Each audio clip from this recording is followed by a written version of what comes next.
تعالوا نرسم رسمة لعيد ميلادي وهستخدم فيها الثلاث حاجات دول: كانفاس، الوان، وده حاجة كده اسمها تكستشر بنعمل بيها طبقات كده، معجون. تعالوا بقى نشوف هنرسم ايه لعيد ميلادي بالحاجات دي كلها.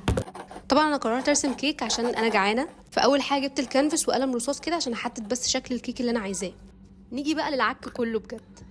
ده بيكون عامل زي المعجون كده، بناخده وبنحطه على الكانفاس او على الورق عشان يديها طبقه كده عاليه شويه، فيتبان ان هي حقيقيه شويه. بعد ما خلصت الكيك جبت الفرشه وقعدت اعمل كده ايه، نقط نقط نقط، كأن ده ملمس الكيك يعني. كنت عامله حبه الكريز دي قبل كده فحطيتها برضو.